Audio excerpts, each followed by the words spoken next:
કે મારા જેવી માતાને સેવા પહોંચાડવી હોય, કેમ કે આખું જગત જનની માં કહેવાય, આખું જગત માનું છે. તો કોઈ વ્યક્તિ માને માનતો હોય કે ના માનતો હોય, ભલે નાસ્તિક હોય, એ માતાજીને ના માનતો હોય, છતાં એ દુખી હોય ને તોય માતાજીને દયા આવે કે માતાજી એવું નહીં કહેતી ક્યારેય કે તમે મન માનો ને તો જ હું તમારી પર કૃપા કરું. ના, જગતજનની આદ્ય શક્તિ કોને કહેવાય? એના તો દરેક જીવ દુખી થાય ને તો એનું હૃદય દુખાય, એનું નામ માં કહેવાય. તો કદાચ કોઈ ભક્ત આ વાતનો વિશ્વાસ કરી અને એના ઘેર જે તે મહેનત મજૂરી કરી અને કમાણી કરી અને પોતાના પરિવારનું ભરણ પોષણ કરી નહીં, તે 2 રૂપિયા સેવામાં વાપરશો ને તો 2 ના 200 કરીને આલીશ. વિશ્વાસ રાખજો આ વાતનો. 2 ના 200 કરીને આલીશ. 2 ના 200 લાભનો સોદો નહીં. અત્યારે જગતમાં 1 ના ડબલ કરવા માટે, શોર્ટકટ રૂપિયાવાળા થવા માટે લોકો આડાવરા જુગારના રસ્તા માર્ગ અપનાવે, સટ્ટાના માર્ગ અપનાવે, લોટરીના માર્ગ અપનાવે. લાઈન કંઈક કરતા લોટરી લાગી જાય, મારું કામ થઈ જાય, એવા લોટરી વાળા કંઈક દેવામાં ડૂબી ગયા. ઘરમાં વાહણે વેચવા ના રહ્યા, તેવી લોટરી લગાડવી હોય ને તો આ લાભના સોદામાં લોટરી લગાડો, 2 રૂપિયા સેવામાં વાપરી નાખો, જો પછી ચેવી લોટરી લાગે છે. પણ આ લોટરી એકદમ ના લાગે તાત્કાલિક, આ તાત્કાલિક ના લાગે. આના માટે ધૈર્ય અને ભરોસો જોઈએ, વિશ્વાસ જોઈએ કે ના, માએ કીધું છે ને તો ભલે આ 6 મહિના થયા, વર્ષ થયું, પણ ભલે મને મારી ખુખાર મેલડી પર વિશ્વાસ છે, મારી રોમવારી મેલડી પર મને વિશ્વાસ છે કે થશે. અને એની આશાએ છોડ દેજો, ક્યારે થશે હું હિસાબ કરવા વાળી, હું રોમવારી મેલડી. આ બધું કરશો તો તમારી કુળદેવીના વાલા બનશો, આ બધું કરશો તો તમારા પિતૃઓના વાલા બનશો, આ બધું કરશો તો તમારા ઘેર બેઠેલા દેવી દેવતાઓનું જેની તમે 2 ટાઈમ દીવાબત્તી કરો છો, તમે 12 મહિને એના નિવેદ આપો છો, એ ઘેર બેઠેલા દેવી દેવતાઓ રાજી થશે ને? તમારા પિતૃઓ રાજી થશે ને?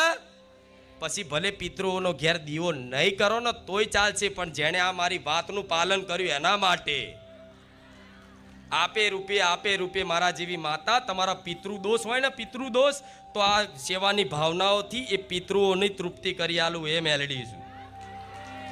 એમનું આગળ સદગતિ થઈ જાય એના માટે હું તમારી જોડથી કંઈક સેવા પુનદાન રામનું નામ જપાવડાવીને તમારી હિસાબ નહીં કરવાની જરૂર, મારે કોને સુધી પહોંચાડવાનું મારે જોવાનું. આ દેવ દુઃખની પીડાથી તમે ફરીને થાક્યા છો. સિકોતર નડી, પૂર્વજ નડ્યા, મેલડીમાં નડ્યા, ઝોપડીમાં નડ્યા, બધું જોયું જગતમાં. તો એવું નહીં કે ના દેવગતિ ખોટી છે, સાચી છે દેવગતિ, પણ આ દેવનું ખોદવા બેહો ને તો જેટલું ખોદો એટલું નીકળે એવું કહેવાય છે. સાંભળ્યું છે આવું? અને અનુભવ હશે કેટલાય લોકોએ કે જેણે ભૂવા કર્યા હશે વધારે. જેટલું ખોદો એટલું નીકળે, જેટલું ખોદો એટલું નીકળ્યું. જે જગ્યાએ જાઓ બધી જગ્યાએ અલગ અલગ કહેવામાં આવે. તમે વિશ્વાસ કરો તો કોનો કરો?